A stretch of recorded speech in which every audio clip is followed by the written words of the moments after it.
ibihe byiza ku muntu wakoze subscribe kuri Uru Buzima TV, komeza ugubwe neza kandi ugire amahoro n'amahirwe mu byo urimo gukora byose. Nk'uko bisanzwe rero hano kuri Uru Buzima TV haca ibiganiro byinshi bitandukanye. Mwebwe mwakoze subscribe kuri Uru Buzima TV murabizi muri umuryango. Hano rero haca ibiganiro byinshi bitandukanye. Rero uyu munsi tugiye kuvuga ku ngingo ijyanye n'urukundo. Ingingo ivuga ku bimenyetso birindwi umuntu nubimubonaho umuntu muri kumwe mu rukundo umuntu azaba ari kukuryarya. Ibi bintu ni ibimenyetso birindwi ushobora kubona ku muntu muri gukundana, ugatangira kubona ko ari ikiryarya kiri kukuryarya cyangwa se ari umuntu uri kukubeshya. Ubwo ibi cyane cyane birabareba abagore, abagabo bubatse ingo, ariko nanone bikagaruka bikajya ku rubyiruko, abasore n'inkumi bari mu rukundo. Ibi bintu rero nubibona ku mukunzi wawe uzamenye ko ari umuntu uri kukuryarya ukwihishemo utabizi.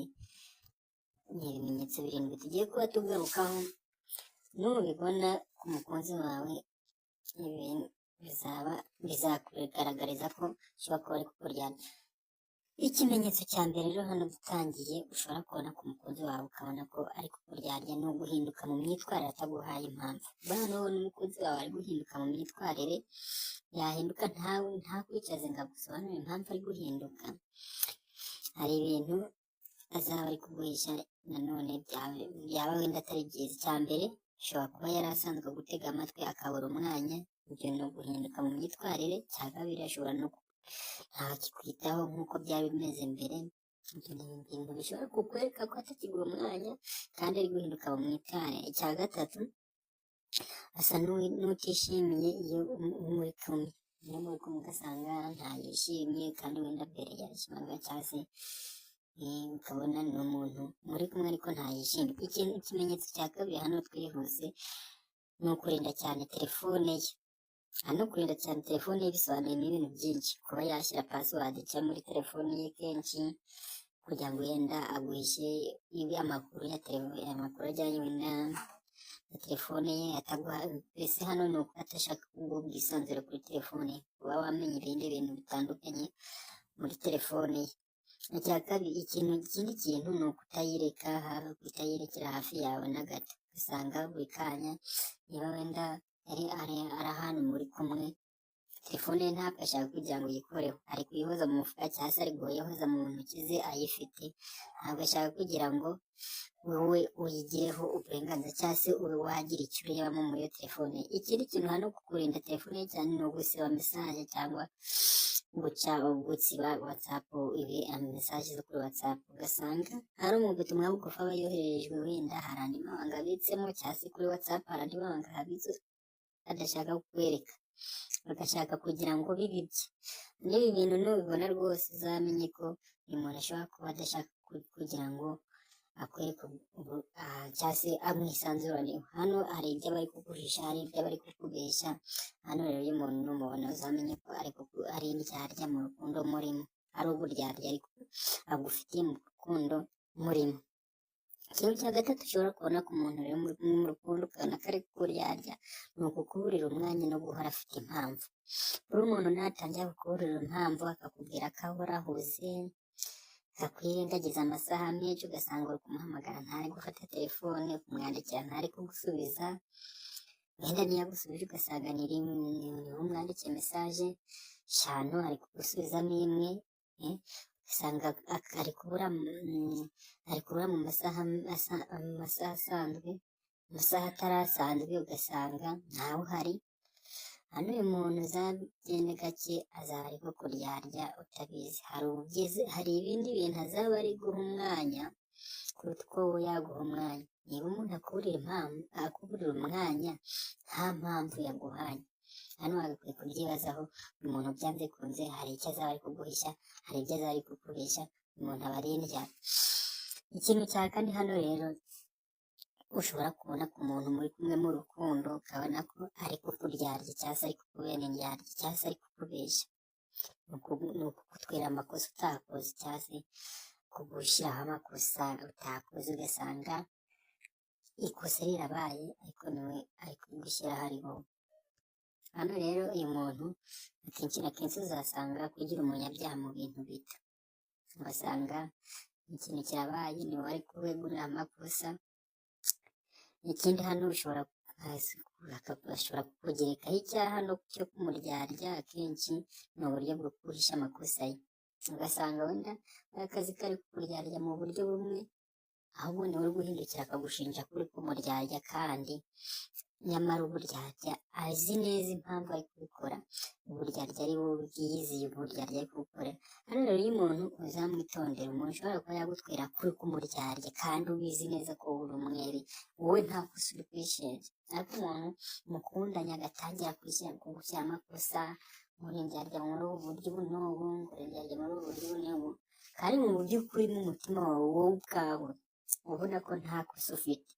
Hano uyu muntu uzamwitondere, hari inzira zindi aba ashaka kugucishamo, cyangwa se we aba ari gucamo, ariko ashaka gukomeza kukwihishaho, ashaka gukomeza kukubeshya, ashaka gukomeza kukuyoberanya. Hano rero iyo umuntu uzamwitondera, umuntu uzagutwira amakosa utakoze, akenshi na kenshi araye, uyu muntu uzamwitondere azaba ari kukubeshya, azaba ari kukubera.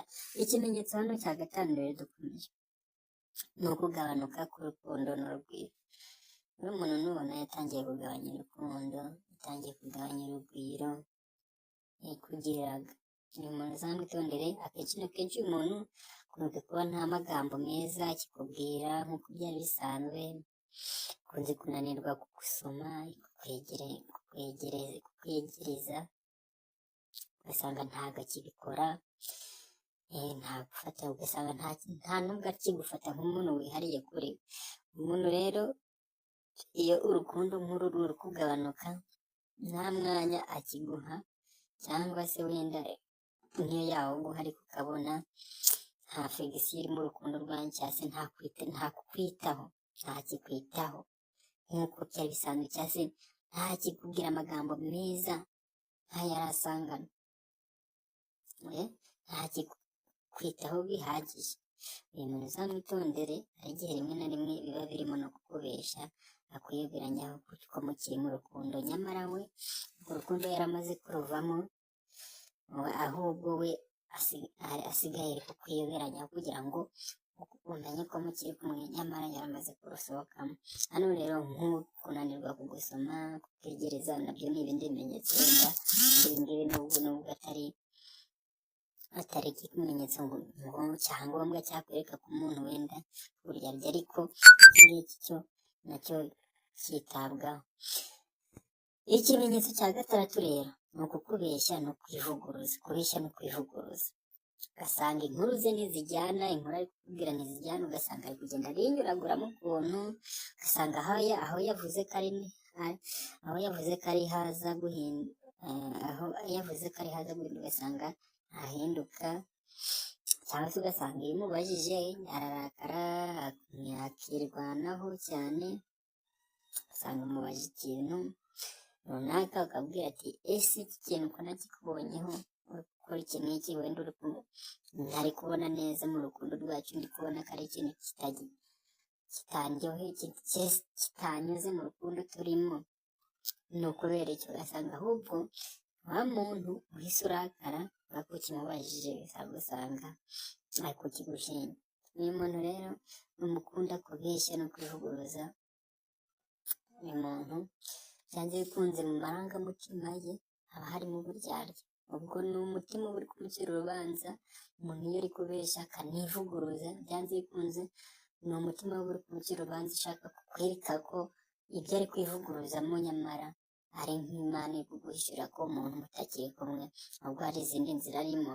Buri muntu muri kumwe mu rukundo avuga ibintu biri ku murongo, akubwira n'amagambo asobanutse wumva ko ari ku murongo, kandi afite intego n'icyerekezo.